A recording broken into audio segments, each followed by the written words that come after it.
Greetings, everyone. I want to talk about the upcoming new moon and annular solar eclipse on October 2nd. This is leading us into the energies of October, which I think will be very powerful. And I'll talk about some unusual astronomical experiences that we'll be having in October. But we're also moving into another super moon on October 17th. We will have 4 super moons in a row: August, September, October, and November. And remember, this is when the moon is at its closest to the Earth in its orbit. So it appears larger in the sky and is emanating those powerful energies to us. So this new moon, annular solar eclipse, is leading us up to that powerful supermoon on October 17th.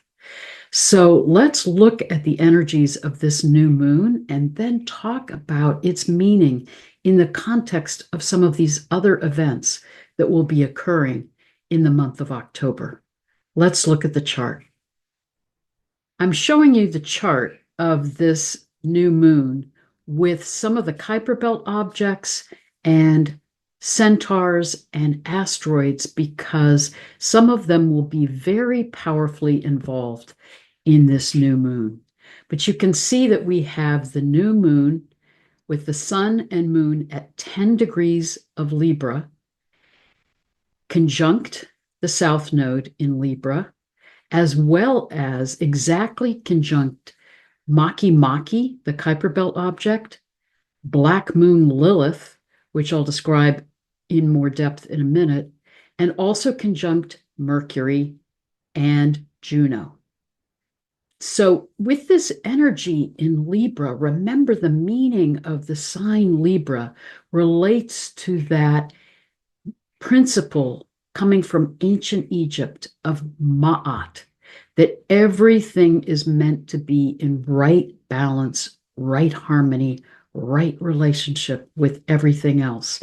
And I think this is underscored by the fact that Maki-Maki is also at 10 degrees of Libra. And remember, this is the Kuiper Belt object that relates to the creation deity of the ancient people of Easter Island.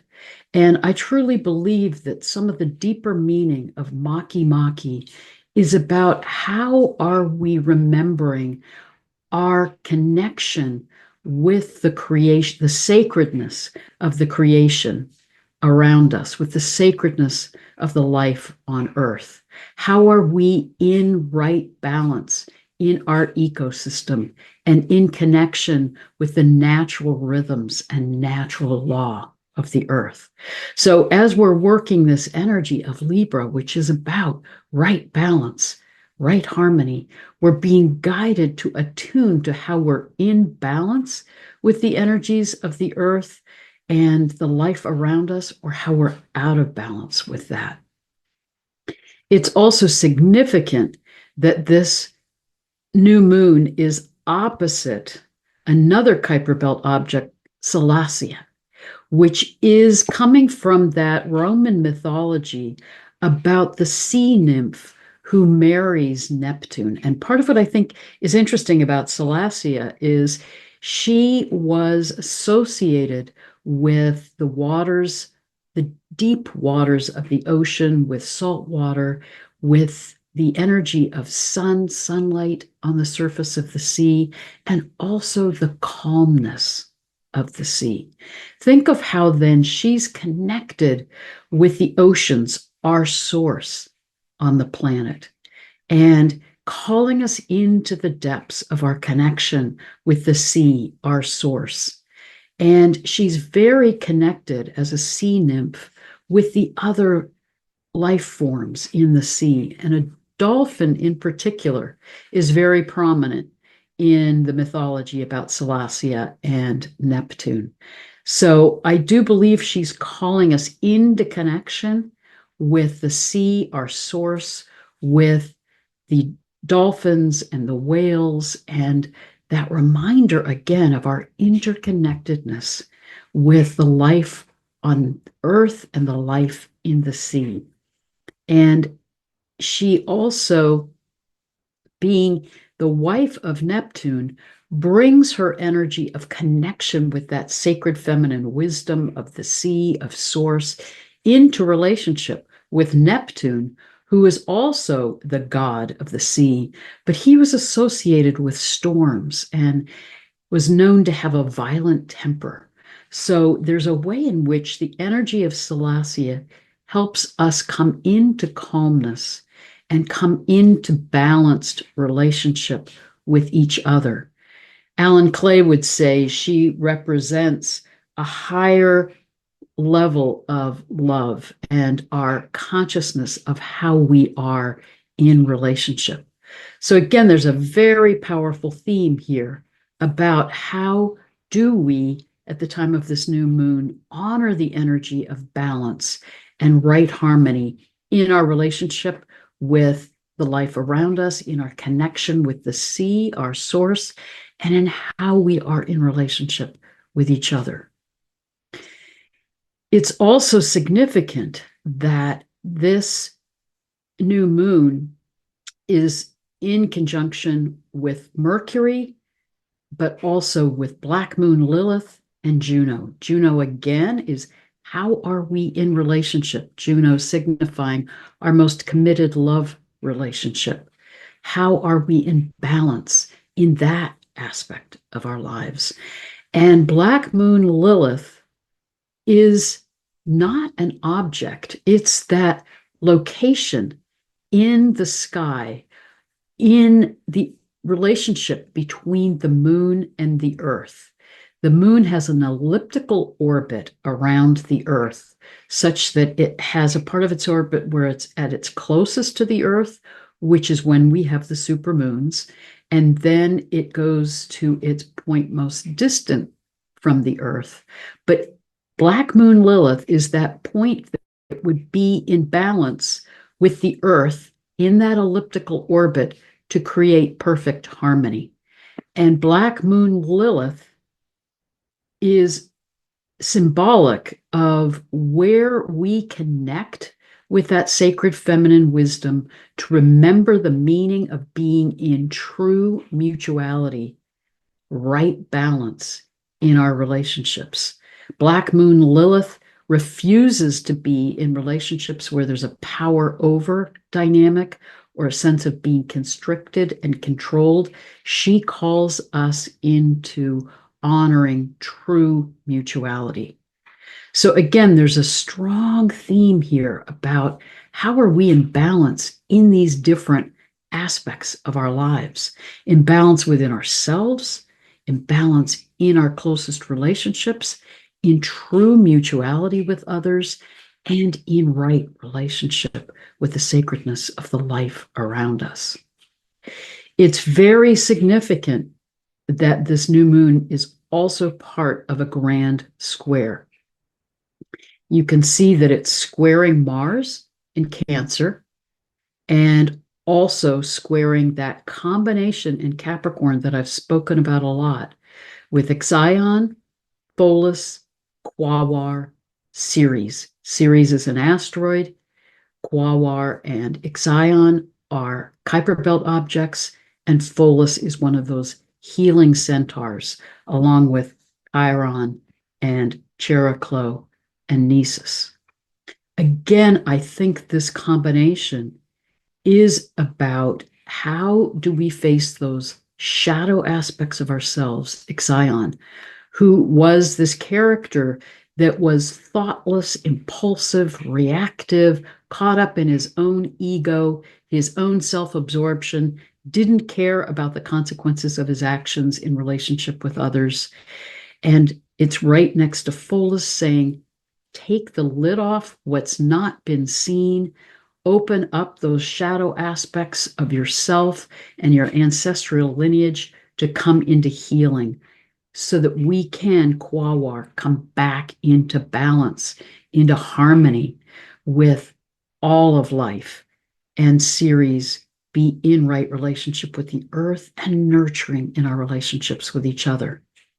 As I look at this combination and it's being a part of this grand square, I believe that the gift of Ixion is that it is guiding us to look at those shadow aspects of ourselves and where we're out of balance in our relationships, where we're caught in our own ego, our own impulsivity or reactivity, such that we're not in right harmony, right relationship with the people around us. But I think if we work that theme of Ixion, it then guides us into integrity, into how we can be conscious of our behavior, of our actions, of following through with our commitments to others, with being responsible in our relationships to those that we care about and that we're in interaction with. So, as you look at the meaning of this grand square, it's really a call to attend to how we're in balance or out of balance within ourselves, how that then affects our relationships with others. Can we come into that deep awareness, dive into the waters of our own emotions and our connection with Source, to come into calm, to remember how to be in right relationship, right harmony, so that then we can act Mars in a way that is caring and compassionate and nurturing Cancer. It's significant also that the Sabian symbol for 10 degrees of Libra is about how do we see others clearly? How do we use our intuition instead of being caught in our analytical minds? How do we open to seeing the people around us clearly, seeing who they are, rather than seeing them through the filter of our preconceived judgments or ideas or the ways we've been conditioned by the past? So this new moon is supporting us in taking the time to meditate, to reflect, to attune to where we're out of balance within ourselves. What are the shadow aspects of ourselves that we need to face in order to come into ways that we are in right balance, right harmony with others, and how we are in right relationship with the natural world. It's interesting also that the Sabian symbols for the lunar nodes at the time of this new moon are the South Node in Libra is about the power of visualization, that how we visualize what we are experiencing around us can either be positive or negative. Again, this new moon is saying, see clearly who you are, who the people are around you. See clearly what is going on in the world. Don't be caught in your own projections, your own distortions, preconceived ideas. Allow yourself to see things clearly and then be able to visualize what is in our highest potential. In order, North Node in Aries at 6 degrees of Aries is about our ability then to come up with creative solutions, to think outside the box, to move into new forms that are in deep connection with calm, balance, Source, Celestia. Another significant configuration in this, at the time of this new moon, is that the sun and moon are trining that healing centaur Chariklo. Chariklo in Aquarius. Chariklo, remember, is about how do we hold empathy, compassion, that capacity to be present with and for another, to truly see and hear them. And being an Aquarius, it's really taking it also into that larger perspective of how on the collective level are we seeing each other clearly? Are we relating to each other with compassion, with empathy, with that capacity to truly see and hear each other? One other powerful configuration at the time of this new moon is a grand trine, a grand water trine, with Venus in Scorpio, Mars in Cancer, Saturn in Pisces. And it's also next to Nisus here in Pisces. Nisus, again, is how do we heal those ancestral wounds in order to be more in a healed whole place within ourselves?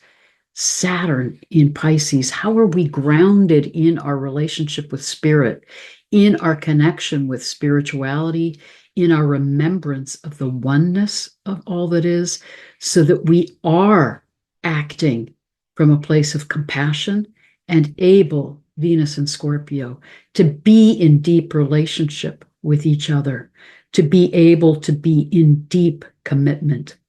And that capacity to be in relationship in such a way that Scorpio, we're willing to move through times of difficulty, times of transition, to be in transformation, to be deepening in relationship.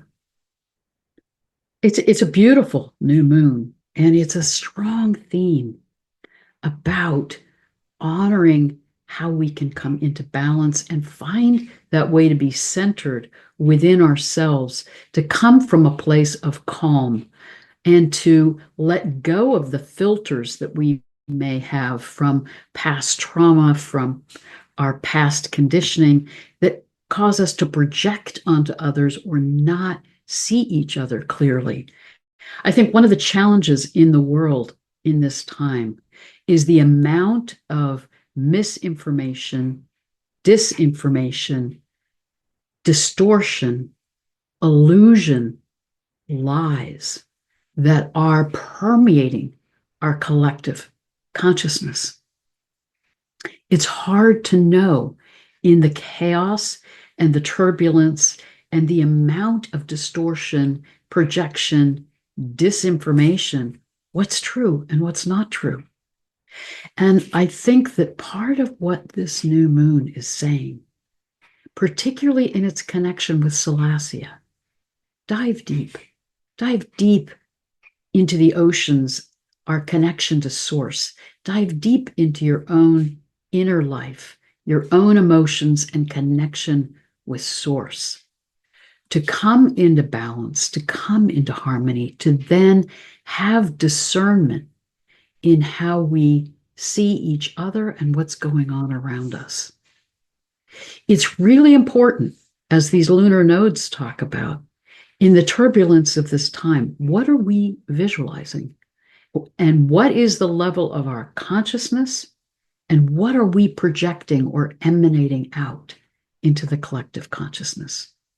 We're living in a world right now where there is so much polarization and so much turmoil.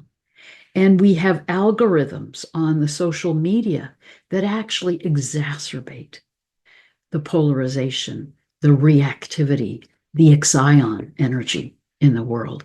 And we need to be really careful about how we step back from that, to stay centered, to come into alignment with our hearts, to come into connection with our soul selves, to Saturn in Pisces, be grounded in spirit and in our awareness of our interconnectedness, our oneness with each other and all that is, so that we can rise above that tumult, polarization and turmoil, to hold an energy of higher consciousness, of love, of the capacity to see each other clearly and to see the best in each other, to see the potential in each other, and to see the potential of this time on the planet when we are in such a critical time of change. I want to emphasize again, not only the energies of these lunar cycles, but this larger processional cycle that we are in, that we are not only moving into the age of Aquarius a new age with new paradigms that are about coming out of polarization and the paradigms of the patriarchal period, coming back in to right relationship with each other and collaboration and a sense of community and interconnectedness and mutual respect and caring for each other so that we are co-creating a new world together.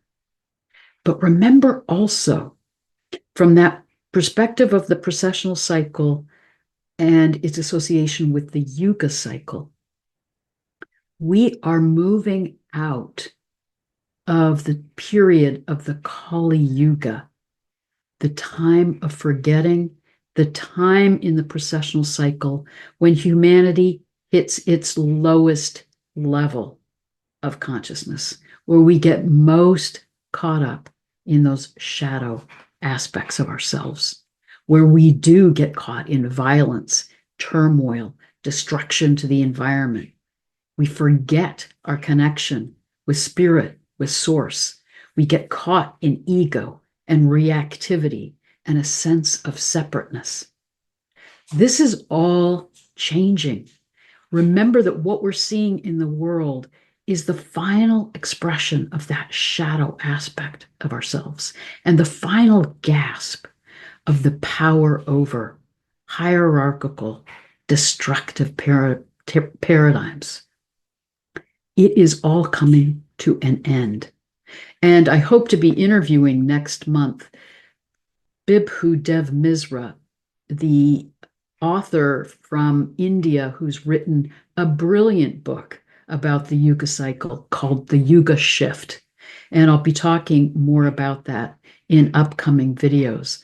But he strongly believes that we will be coming out of this Kali Yuga period March of 2025, and then moving into an accelerated time of transition, transformation, as we move into ascending consciousness. That's 6 months away.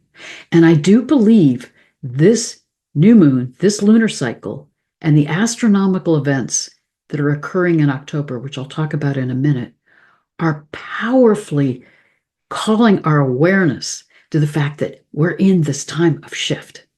And as we're coming out of that Kali Yuga, instead of being caught in despair, I mean, we need to feel what we feel about the destruction and suffering that's going on the planet. We feel that anger at the injustice and the level of harm being done to others. We feel the grief and sadness of that. But we also need to be aware that this is the time where the earth and cosmos are saying, it's time to heal. It's time to look at these shadow aspects of ourselves individually and collectively.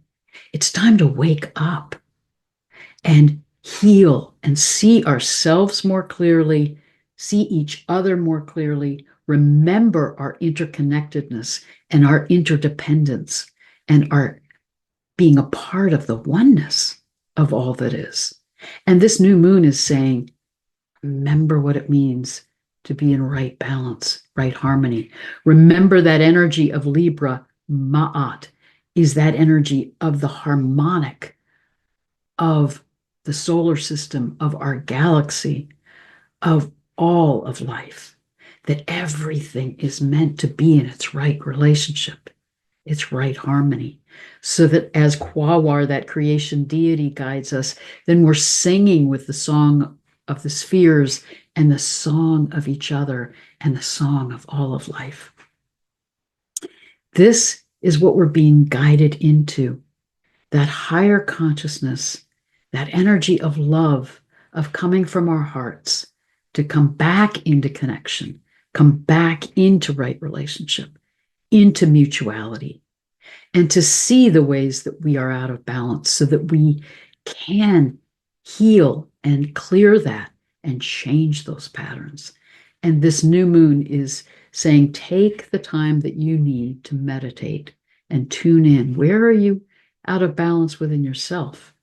Because it starts with our own relationship with ourselves. And if we don't hold ourselves with compassion, if we're critiquing ourselves, if we're hard on ourselves, if we're seeing ourselves through a distorted lens, then we project that out, and that's a part of how we act in relationship with others.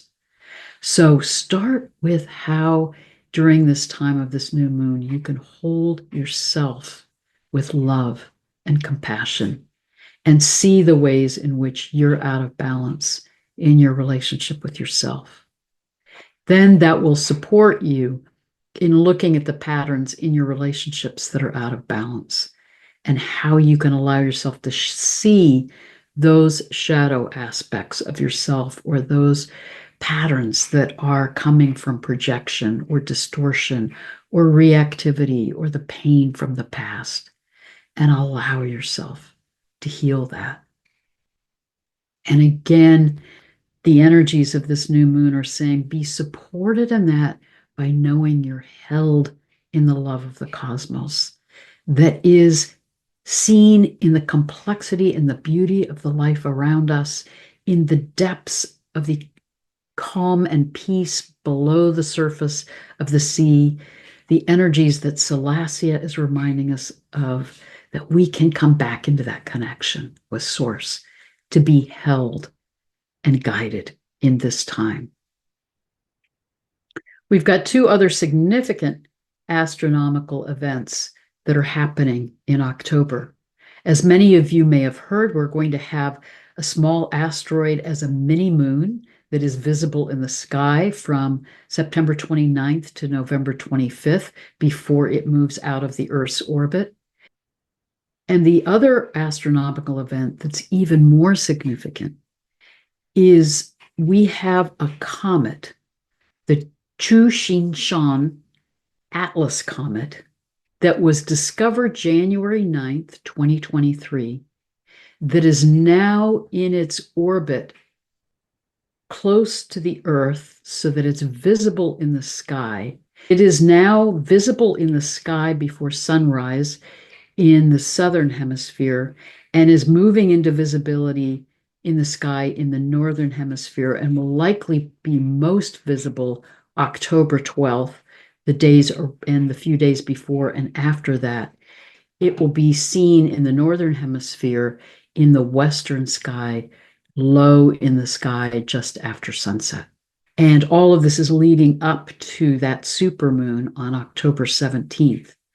What's significant, and this comet is and will increasingly be visible in our sky, it's significant that comets in ancient prophecies, and I'll be talking with Bibhu Dev Misra about this because he speaks about this in great depth in his book, The Yuga Shift. Comets have been significant in our history on the Earth in terms of being messengers of upcoming major changes, as well as the catalysts for some of the cataclysmic shifts that we've had on the planet, particularly the profound shifts that happened with the Younger Dryas epoch at 12,000 years ago, where comet activity caused massive earthquakes, floods, volcanic activity, triggering this new ice age and elimination of most of the life on Earth. It was the time of the cataclysmic reset that was calling us at that midpoint in the precessional cycle into facing the ways we were completely out of balance to move into a reset to come back into more balance. We are at that critical point in the precessional cycle now. And it's interesting that Dev Misra really sees the Taurid meteor shower as the likely source of those comets that have impacted the Earth at different times in our history. And we experience and see the Taurids, these meteors, in the period of time from October through December. They're called the Taurids because they appear to be coming from the constellation Taurus. They're actually related to the comet Enki and its fragmentation causing this meteor shower. But it is a very powerful combination of meteors and comets that do have the capacity to impact our Earth, triggering these major changes. So I find it interesting that this Atlas comet is coming into our sky in a visible way at the same time we're moving into this period with the Taurids. And I think it's saying, wake up. Remember the meaning of the comets. Remember what's happened in the past in human history. Wake up. You're in a critical time of transition and transformation on the planet. And I profoundly believe that how we move through this transition is not fated, is not predestined. We're not controlled by planets or stars or energies from outside of us. It has to do with us and our consciousness and how we are aligning with the energies of the earth and sky to wake up, remember who we are, why we're here, what this time in the precessional cycle is about, so that we can come back into balance and harmony and attune to the rhythms of the earth. Honor this time of the cycle of the energies of the sky to move into this time of ascension and higher consciousness, to remember our capacity to come back in to connection with our hearts and our soul selves, to live from that love that permeates the cosmos and can guide us into this new world and higher consciousness and fifth dimensional reality. We are still in that time of solar maximum. As I'm recording this, more solar activity is predicted. We're being really inundated with energies coming from the sun, coming from our galactic center, that are guiding us in this time of transition and transformation, that are reconfiguring our psyches, our DNA, are increasing our higher consciousness to support us in awakening. So as we feel the intensity of this time, we are seeing increasing turbulence as these dark energies on the planet are playing out their last effort for control and tyranny, and to activate fear and reactivity, to keep us in conflict with each other, to keep us in a power over hierarchical dynamic. And we can be very clear in coming into the sovereignty of ourselves and not giving our power away, in honoring the larger process that's unfolding, so that we're not caught in fear. We don't get pulled down by the turbulence around us. We remember, we look at these energies that are guiding us. We see the comet in the sky, and we know that we're in this profound time of transition and transformation. And let me show you where these energies are in the sky. First of all, I want to show you where that comet is in the sky, and it is visible in the stars of sextans, which is this small constellation that is just above Hydra, which is the largest constellation in the sky, stretching 95 degrees. Symbolic of the great serpent.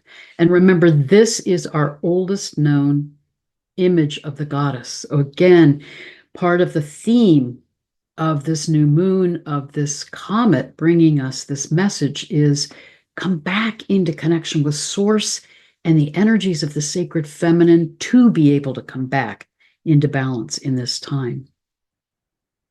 I think it's also significant that that comet will be visible in the sky between the stars of Hydra and above Alphard, the heart of the serpent, which is very much a star carrying this energy of how are we bringing our energy into the world? Is it in connection with the heart of creation and that creative energy, or is it coming from turbulence and chaos? The choice is ours. It's also significant that it's in connection with the royal star Regulus, the heart of Leo the lion, calling us to honor coming from the heart, living from our hearts with courage. So again, this comet is saying, wake up and look at the choice that you're making. Are you choosing reactivity, chaos to get pulled into the turmoil? Or are you choosing the path of consciousness to come from your heart and co-create with the energies of the cosmos? This new moon and Mercury and its relationship with the other asteroids and Kuiper Belt objects will be here in the stars of Virgo. And remember, Virgo is the harvest goddess. And the new moon is in the arm of the harvest goddess, carrying the sheaf of wheat here where the star Spica is. It's about how are we grounded in our relationship with spirit to allow our gifts and our ways of being in the world to be in service to others, to bring out our gifts to be a part of co-creating this new world together. And I also think that it's very significant that Venus, at the time of this new moon, is right near the fulcrum of the stars of Libra, saying, how are you in balance or out of balance in relationship with yourself and with others? So here we are in this profound, accelerating time of transition. And this new moon is really helping us pause, take time to meditate. And I think it's powerful that it will be an annular solar eclipse, which means that the moon is coming in between the Earth and the sun, but because of where it is in its orbit, it will not be fully covering the light of the sun. So this annular solar eclipse has a ring of fire around the moon as we're experiencing that eclipse. A ring of fire. And we have this comet coming into our sky, particularly visible around October 12th. We're being supported to see that it's time to burn away what we need to clear, what has been blocking us, constricting us from being in right harmony, right balance. Eclipses are a wake-up call. A comet coming into visibility is a wake-up call. We individually and collectively are being supported to see that it's time to wake up, to change our patterns that are out of balance, to honor how we are in connection with the earth and sky and energies of source, and to be able to see ourselves clearly and see each other clearly so that we can come back into right relationship, come back into connection with and for each other so that we can bring our gifts into the world to be of service to each other, to be forming these Aquarian paradigms of community, collaboration, co-creation together, and co-creation with the cosmos. This is an exciting time. This is an intense time. We feel the turbulence and we feel all of our experience of that and the pain and suffering and tumult on the planet. Honor that. But hold that higher perspective of what's unfolding in this time so that together we can visualize what we're moving towards and support how we're co-creating that together and how we are stepping in to that consciousness that allows us to be in the rhythms of the earth and the cosmos, to be moving into coming from our hearts and co-creating this world of higher consciousness, of compassion, of ascension.